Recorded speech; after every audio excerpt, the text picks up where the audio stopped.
At the age of 10, 11, 12, I think it was, I had that ability. I don't know why, but I had that ability at that age to have a critical thinking of what I was being taught. And I questioned what I was being taught with this Islam. I questioned, why would Allah want me to read the Quran in Arabic and I don't understand a word of it? If we misread the interpretation of the Quran, for example, if we did not pronounce the words correctly, and or if we forgot, we used to get caned, and I mean it was a stick, it was quite brutal. It wasn't just hit on the hand, it was all of your body. I just spurted it out. I says, guess what, I'm a Christian, I follow Christ. You know, this excitement of a change of heart. I realized it was a mistake to do that straight away. I should have established a relationship first. As soon as I told him that, my brother just told me to get lost. Do you feel that as a convert from Islam to Christianity, that the organised church, the institutional church, had any structures in place to help you? The short answer to that is no.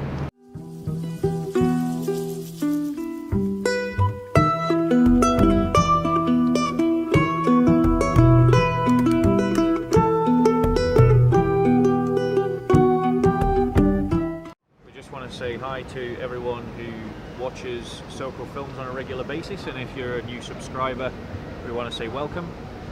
Today I am being joined by Brother Fyaz, and we are looking where we're stood outside the beautiful architecture of Westminster Cathedral, a traditional Byzantine style architecture, wonderful frescoes with the words Domini Jesu Rex et Redemptor per sanguinum tuum salva nos, which, if my Latin is correct, states Lord Jesus, King and Redeemer, by your blood you save us. If anyone knows a better translation, do correct me if I get that wrong. We thought we'd do something different. We said we were going to try and do different things on Soco Films, not just have debates and Speaker's Corner. And one of the things that we want to do is to record and document the stories of converts from Islam who have become Christians. And Brother Fyaz has offered to tell us his story. So without much further ado, we will get into that. So if you want to start, brother, by just telling us just like a 1 or 2 line summary of you know, your life. If you could sort of give a quick summary, you know, and then we'll start breaking it down and going into more detail about the parts of it. My parents were the first lot of immigration that came into the country in the 50s from Pakistan, and I was the first generation that were born here at that time. So I am from the Pakistani Muslim community to which I was born into, and we sort of lived in an area where probably there was only about 4 or 5 other Asian households around at that time in this town. And we grew up with a lot of racism from the whites, and this is the kind of experiences I had from an early age. Okay. And so just tell us a little bit about what it was like to grow up as a Muslim in the UK, within a Muslim community. Just tell us a bit about that. From the good, the bad, and the ugly. From my own experience as a child, as far as I can remember, from the age of 5 and upwards, from the early years of it, I saw a lot of anger, a lot of hate within my own home, and we were introduced into Islam. I think it was probably when I was about 8 years old. At that time, in this town that I'm speaking about, that I don't won't identify. Fair enough. It was quite a nice introduction into Islam at that time, Yeah. until we moved into another town, which was more Muslim-oriented town. Where probably there was about 100,000 of us there. Yeah. This is when the brutality of Islam was pushed onto us when we started to attend the mosques. For example, When you say brutality, what that's quite a strong word. What are you referring brutality, as in the imams. to? Okay. If we misread the interpretation of the Quran, for example, if we did not pronounce the words correctly, or if we forgot, Yeah. we used to get caned, and I mean it was a stick. It was quite brutal. It Oh, wasn't okay. just hit on the hand. It was Yeah. all of your body. Yeah. And this is how Islam was forced upon us. It was with that fear. So that's the recitation of the Quran. Yeah. Recitation. We didn't have a clue what we were reading. We were taught Arabic. We weren't taught to understand the language. Yeah. So we were reciting this Quran, and we didn't have a clue what was in there. And it was quite. It was as if you were chanting rather than reciting it. Yeah. You rocked back and forth, Yeah. and it was absolute chaos. Yeah. Everybody was at a different stage of the Quran, and Yeah. and you can imagine Okay. the noise of that. It was, All right. yeah. And what other aspects of life in growing up in a Muslim community do you remember? Growing up in the Islamic communities, it was the talk of the community. It was a talk in your own homes, how we are not to assimilate the infidels. When I speak about the infidels, I'm speaking about the whites. Right. We are taught that the whites are dirty, they're filthy, they eat pig, they don't look after the children. The girls were slags, they were sleeping around. Right. And so this is kind of mindset that we were brought up in. Yeah. And I grew up with that as well. Yeah. And yes, we went to the mosque. Yes, the adults went for the Friday prayers. But what I found disturbing in that was that the rest of the week, these same adults that profess to be holy and go to Friday prayers, during the week they were cheating the system. They were lying. But they were talking about other people, loose tongues. Okay, so this is the bad and the ugly. What good things would you say was there when you were growing up? Good things I would say was, I remember during Eid, for example, Yeah. when this was the end of the fasting period, you had Eid. I used to love that because we used to get loads of food, new clothes. We used to go visit other friends. Used to come to our house, and Yeah. I used to enjoy that. I love that That sense of communityness. community. Yeah. Yeah. And but that was superficial. In our hearts, it was completely the opposite. Yeah. It's a heart that needed to be changed. Okay. This was all superficial. It's nonsense at that time, yeah, and it still is. What do you think? What was it then that?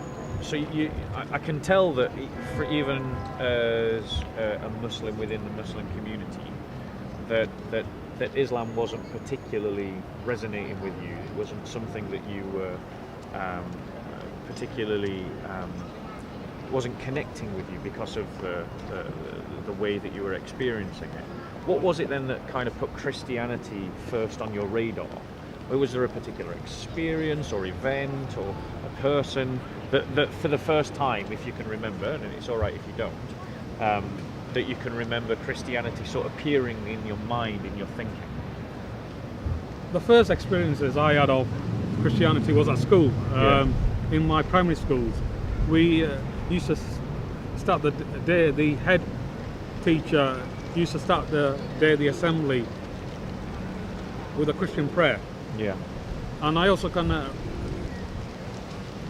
recall that the first time I ever entered a church was when I was at primary school. We used to go into a church during the harvest time where we used to present food to the altar, and I remember entering this Church of England school because I went to a Church of England primary school. Yeah. And I entered this church and I felt a sense of peace, you know, in this huge church, and it was that peace I felt in there, like no other peace.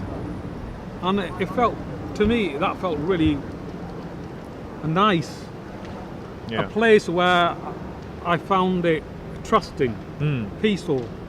That was my first experience of a church experience, if I'm going to put it. So you have this first experience, and then what was the steps from that first encounter, that first experience? If you remember, what were the steps that got you from that point to where you were actually seriously thinking about becoming a Christian? At the age of 10, 11, 12, I think it was, I had that ability. I don't know why, but I had that ability at that age to have a critical thinking of what I was being taught. And I questioned what I was being taught with this Islam. I questioned, why would Allah want me to read the Quran in Arabic and I don't understand a word of it? Why would Allah want me to read that and I want to know what He's trying to tell me? I questioned the fact why Allah would want this Imam to brutally beat me to teach Islam. It wasn't just an isolated case, it happens across the board. So these kind of questions I was asking the questions, if this was the true Allah and people were connected to Allah and had respect for Allah, then why are these people's hearts not changed? Why is it just the outward appearance of praying or Friday prayers, and yet the hearts are still sinful? These are kind of questions I was asking, and I remember at the age of 12 I saw a film on TV about Jesus. And out of my brothers, I don't know why, something inside me, it erupted. I felt that instant connection with this Christ, whom I still identified as a prophet. I love the way he taught. I love the way he treated the women, especially when this adulteress was brought, before him to be stoned, and he says, "He who is without sin cast the first stone." And yet in Islam, it says, "Stone the adulteress." And yet here's Jesus challenging that mindset of this religious order. And what I found even more incredible, that he actually went to the woman and he says, "Go and sin no more." He was gentle with her. He didn't even, judge her. So something inside me stirred up, and I remember I said to myself, I want to be like Jesus. I want to be like him. I didn't understand the crucifixion at that age, but I understood that he was innocent, he was perfect. That's very young, about 12 years old. Obviously, at that young age, you're impressionable. You see a movie, you see a figure that, because of your cultural background, you've got every inclination to respect and honour, and you see someone you want to be like. And so, what happened next then in the journey? What got you to the point, like, you've had this peace in a church, you've seen this movie of Christ that's really set him up as this example in your mind. How then did that progress to the point that you were saying, actually, should I be leaving Islam? I mean, was it happening at 12? I mean, when did that occur? That happened when I went into a Christian hostel in my late teens, and this is the first time that I actually encountered Christians, first time ever. And because I thought every white-skinned person, was a Christian. Yep. I had this idea of Christians as drinkers, drunks, sleeping here and there, clubs and all that. I came across Christians for the first time. And one of the things that really struck me was that Christians were able to control their tongues. And I didn't hear any of the swearing, the cursing, all this that I had within my own community. It wasn't there. Yeah. Their actions of love and acceptance and forgiveness, for example. Yeah. And this then triggered me, and I thought, my God, this is what Christ taught and preached and acted out. So I then related that to the actions of Christ, and I thought to myself, my God, this has to be you. Why are these people like this? It has to be you. So I knew instantly, right? I hit the right note, and it was then that I started to identify myself as a Christian and not a Muslim. Although I didn't. At this youth hostel. At this Christian hostel. Okay. So was that because of conversation with people, or was that just something? No, it was the actions of Christians. Was it a total internal movement? Something you just decided on your own? I decided on my own, yeah. Were other people trying to talk you into it? Were you having conversations with them, or was it just something that, like, No. you saw it, you reflected, and you decided? I saw the actions, Yeah. and those actions reflected what Christ did and taught. Yeah. Now, in turn, told me that this has to be in God Himself, Yeah. in these people, for them to be the way they are. Yeah. It wasn't the preaching, because all too often people think that we have to preach, we have to say this, but our actions do the preaching. Yep. So the actions of the Christians told me that this is the real deal. Yeah. And this is why I then started to identify myself as a Christian. But for a number of years it was here. It wasn't here. I needed to have that personal experience with Christ. Had you told any of your family or friends that you'd decided that you were identifying as a Christian, or No, was it because at this point all quiet? I left home. You'd left home. I left home, yeah. Had So you I left was- home? Had you left home prior to going to this Christian hostel, or had you left home? How had that? When did you leave home, basically? I left home for some other reasons. Yeah. And this is why I ended up in a Christian hostel. Right. Okay. So this is how my journey to Christ started, from the Christian hostel. Yeah. And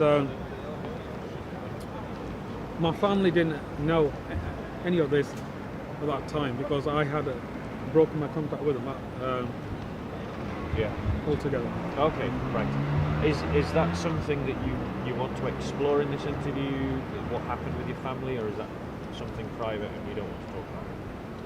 Well, It's up to you. You don't feel under any pressure to talk about it. it was 15 years later that I happened to phone up my family, Yeah. hoping that my sister would answer, Yeah. because I had a relationship with her. I protected her when I was at home, so I was hoping that she would answer, and she did answer. Yeah. And this was 15 years later, and she was excited that I was speaking on the phone. Yeah. And she called out of my brothers as well, and they were young at that time, and they came on the phone really excited to hear my voice again after 15 years. Yeah, as you would imagine. As soon as I told them, because I had this exciting news, Yeah. how my heart was turned from hate to love, Yeah. I just spurted it out. I says, guess what, I'm a Christian, I follow Christ. This excitement of a change of heart. Yeah. I realized it was a mistake to do that straight away. I should have established a relationship first. Yeah. As soon as I told him that, my brother just told me to get lost. He says, you traitor, you're a traitor, and you were really abusive. However, my sister still spoke to me on the phone, and so that's what happened. Okay, I can tell this is quite a painful sort of area, so I don't want to probe too much about it. So,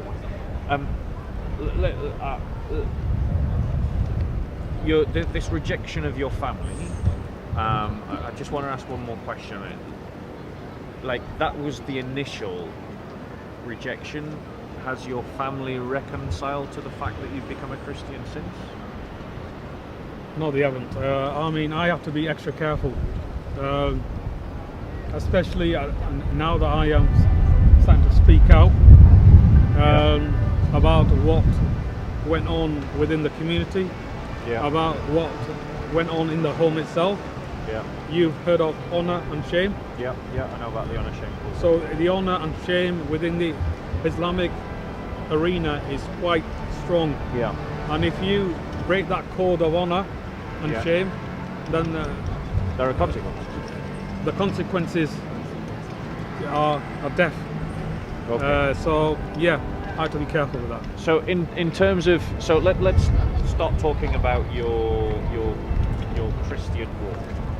I mean, I know in my own life that my own Christian walk hasn't been a straight line. You know, if we think about the Christian walk as a journey from point A to point B, that along that journey there's been times where I've tripped up and I've had to get back up again, dust myself off and carry on. There's been times that I've sprinted along the road, times that I've jogged along the road, times that I've walked, times that I've crawled, and times where I've just sat still.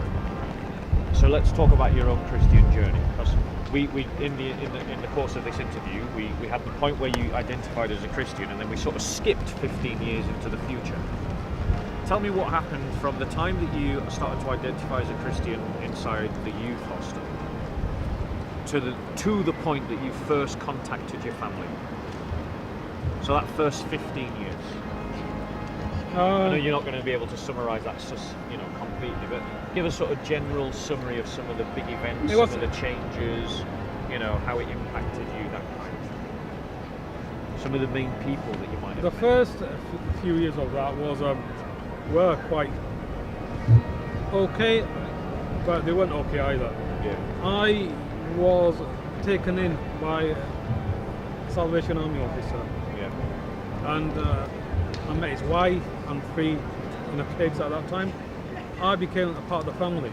Okay. And they used to take me on holidays. I was a puny, little skinny, little 18-year-old at that time. Yeah.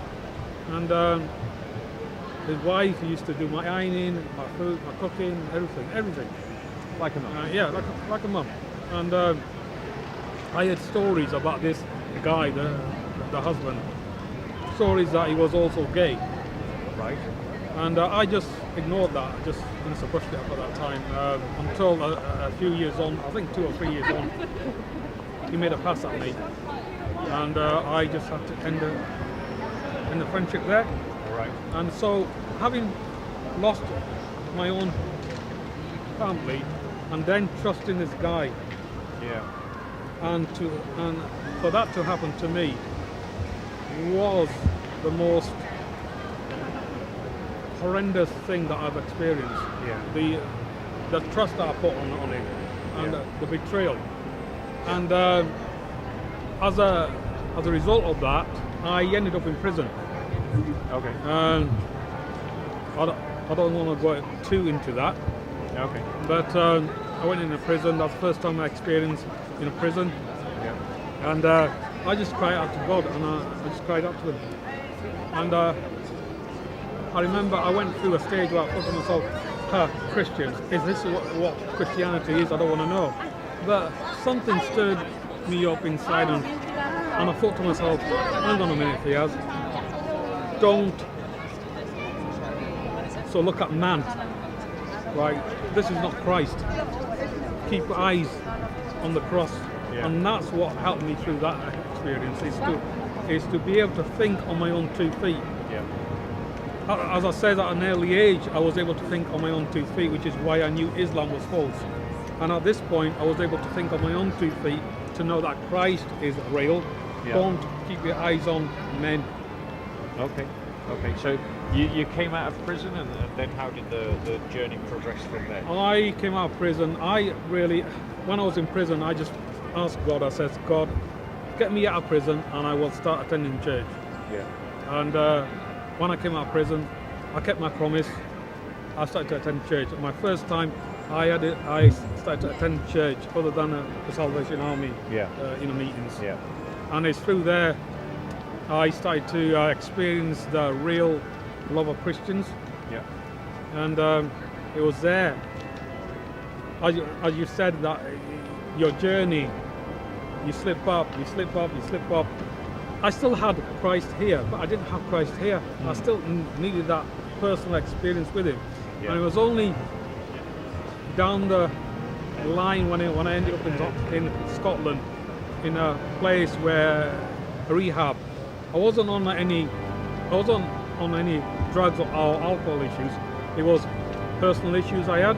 Yeah, they're from past trauma. Yeah, past trauma, Yeah. etc. And I was also dating this white girl, which I got hurt through, Yeah. and which is why I ended up in Scotland.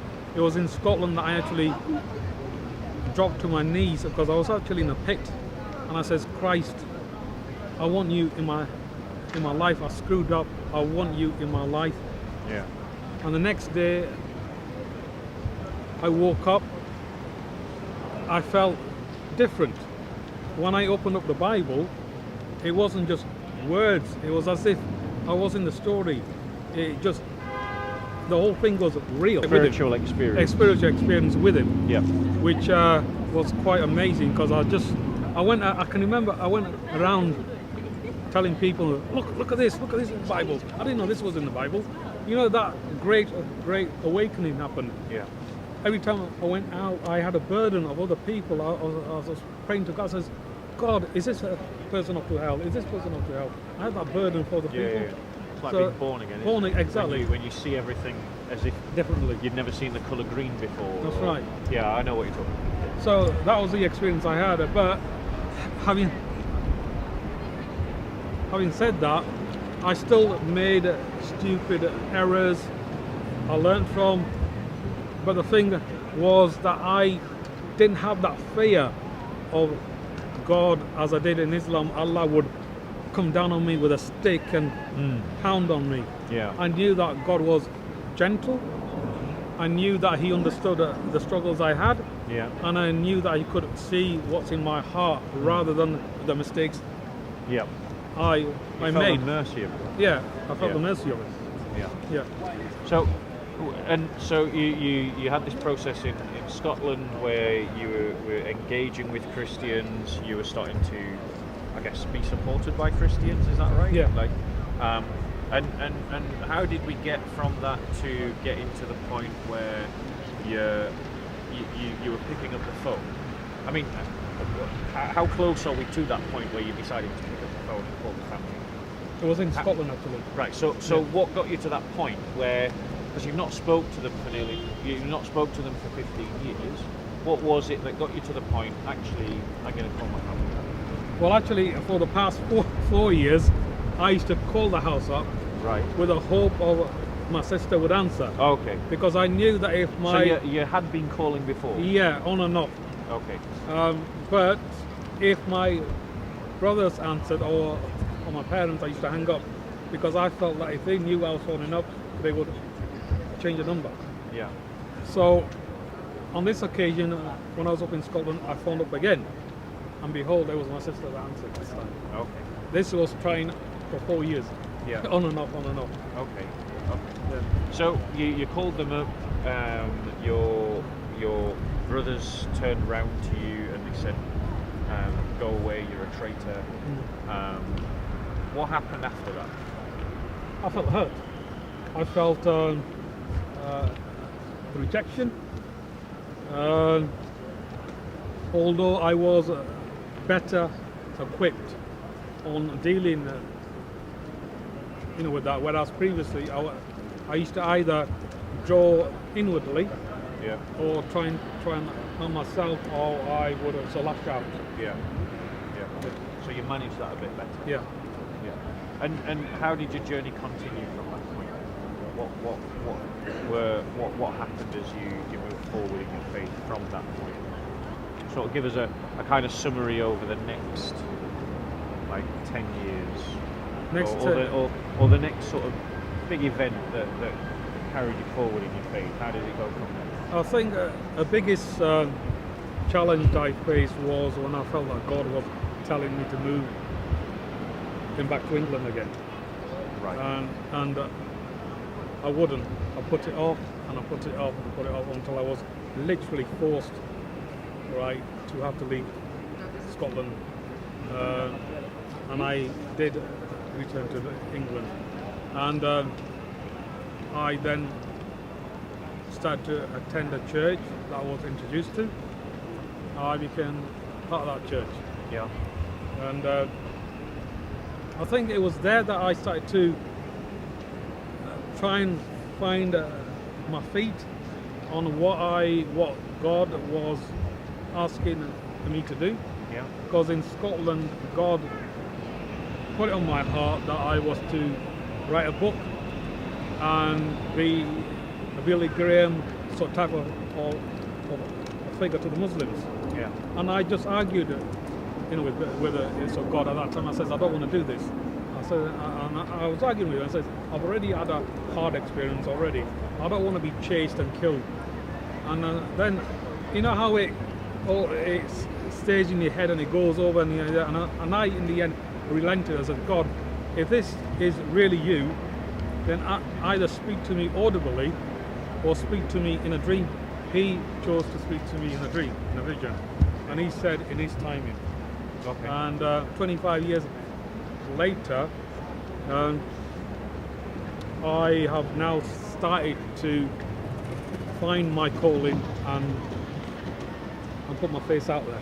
Okay. And this happened 2 years ago, where I decided to come above the radar. Yeah.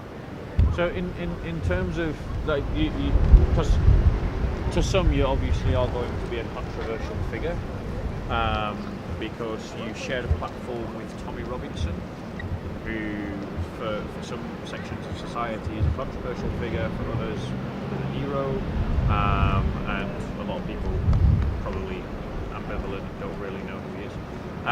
So just tell us, how did you end up sharing a platform with Tommy Robinson, and why did you choose to do so?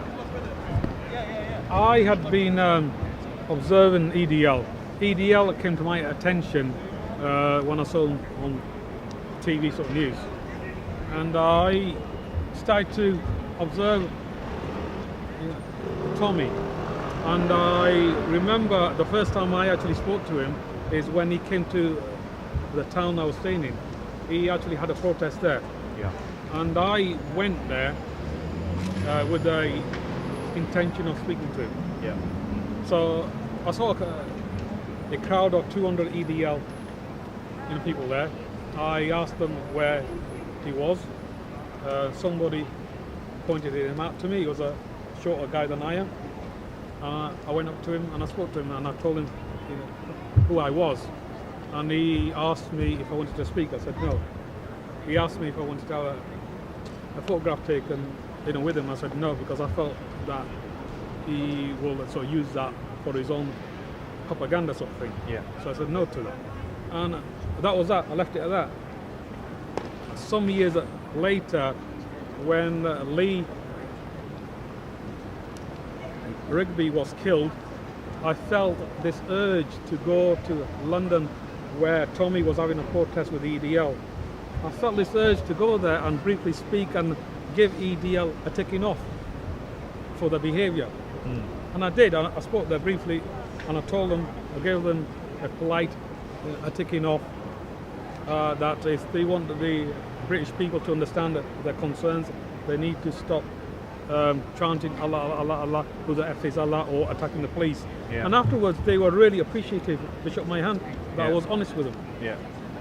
So I left it at that. Then some years on, Tommy was having a hard time. People were calling him a hate speech, a racist, and all this propaganda. And I felt that I needed to go out and I needed to engage, with him again, in order to rebuttal this argument. Because I knew that Tommy had no hate in him. Yeah. Had he had any ounce of hate in him, I would not be speaking to the guy. Yeah. He has any ounce of hate in him. He has a lot of anger in him, as I do, but no hate in him. And he certainly is not a racist. So I then decided to go and speak with him on his platform of Pegida of Birmingham. Yeah.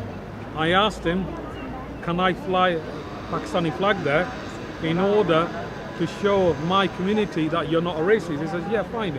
So I flew the flag there. Okay. Right. So that was the process. That was the reason that I wanted to go alongside him and try and help him, and also to help the British people to understand that people like myself who have turned away from Islam understand their concerns. They're not on their own, and to be careful that they don't overstep that mark of anger into hate. Yeah. So I was trying to encourage them not to have hate. There's a Christian concept of righteous anger. Yeah, absolutely. Vis-a-vis hate. Yeah. There is definitely that distinction there. Totally. And in terms of the kind of, I just want to look at, like, you were a convert. I want to look at, like, were Christians helping you along the way? You've touched upon that. I mean, was that in like a formal way, or was it just in a personal way? Do you feel that as a convert from Islam to Christianity, that the organised church, the institutional church, had any structures in place to help you? The short answer to that is no. And do you think that made life more difficult for you? It did, because it's a lonely place, especially for a single guy as I am, a lonely place. And one of the things that in churches Christians ask me about my story, and I tell them that I lost my family, they don't want anything to do with me. The first thing that they say to me is, oh, we are your new family. What I then now am able to say to them that I'm not afraid of is this: spiritually, yes, but not practically. Yeah. When I say that, they just don't know what to say to that, because that's a fact. And I fully get that. I don't want to sort of interject my own thoughts. So in terms of, so you didn't feel that the institutional church helped you? Were there individuals that helped you? I mean, you mentioned the Salvation Army family, but that kind of went a bit sour. Were there other individuals that helped you along the way? I have very close friends. For example, if I'm struggling for money, for example, and I'm really struggling, they are there for me. But nobody is there to the point of bringing in an individual as part of your family, as flesh and blood. Yeah. That's what needs to be done. When Christ speaks about, when he says, I was hungry, and did he feed me?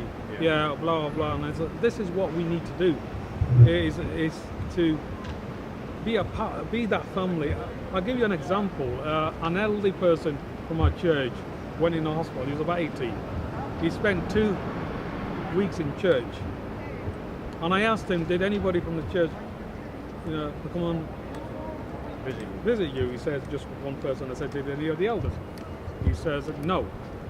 And when I brought this to the attention of some Christians within the church, he said, oh, maybe people didn't have any time, or they were busy. And my answer to that was, but if that was your father, you would make time. And they didn't know what to say to that, because that's exactly what it is. And this is the problem we had across the board in churches. If there's 3 things that you could say to the Christian community, what 3 things would you say to the Christian community? I would say. So what would be the first one? The first thing I would say is, you need to not be afraid to show love to the Islamic community.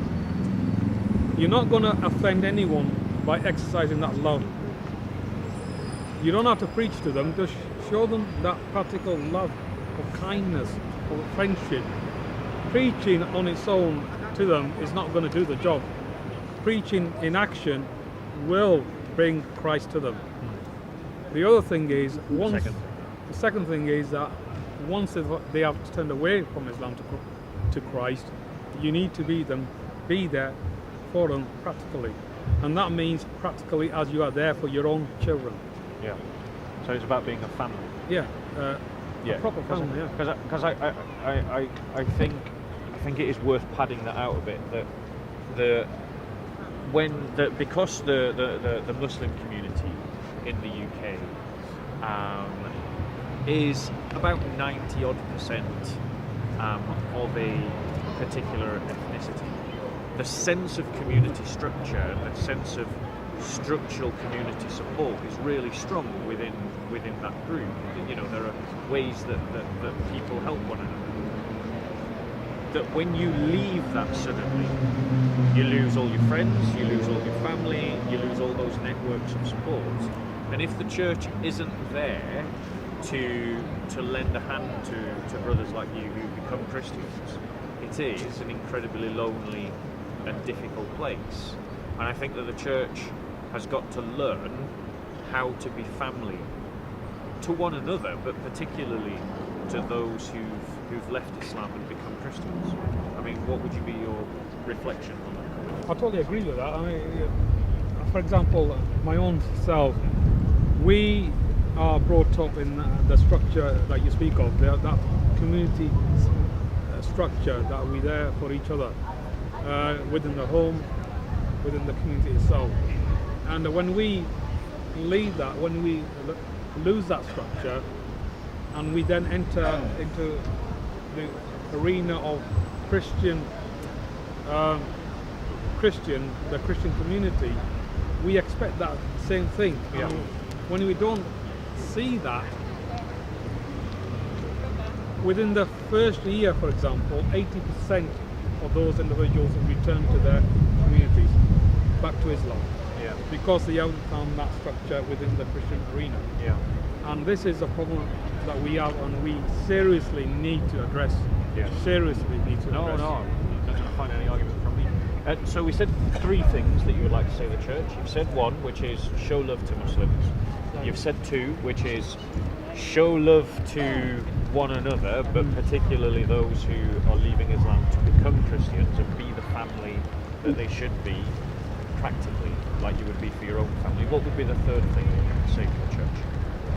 Third thing I would say to the church is also that there needs to be a structure where people are introduced, single people that are left the Islamic community.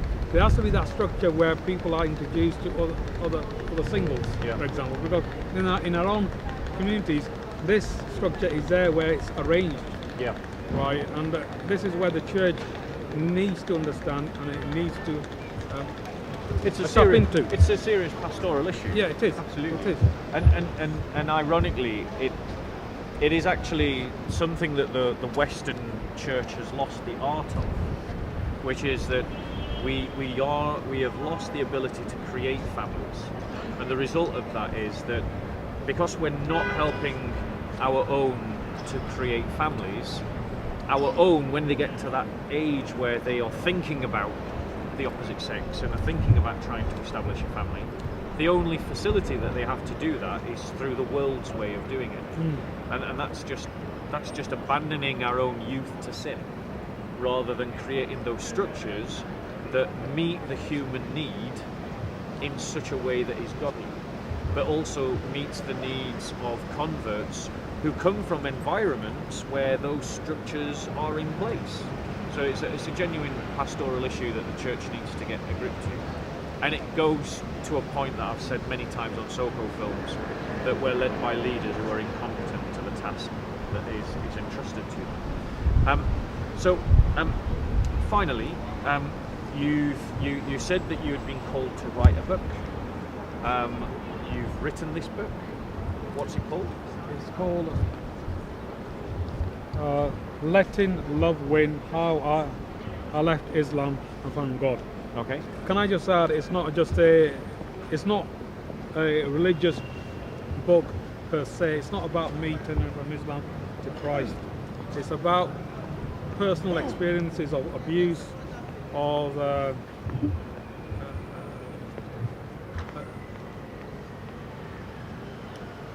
sorry, I have a stammer as well. It's all right.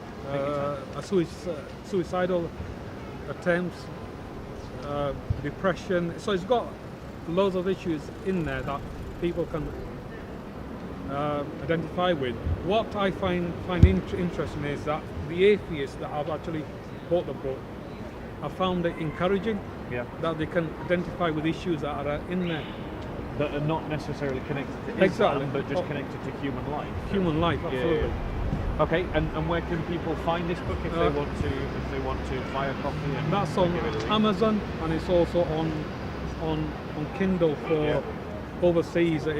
Because Amazon, UK doesn't deliver overseas, so people from overseas can have it on Kindle as well. Yeah. Okay, so just what's the title again? Letting Love Win. How I left Islam and found God. Okay.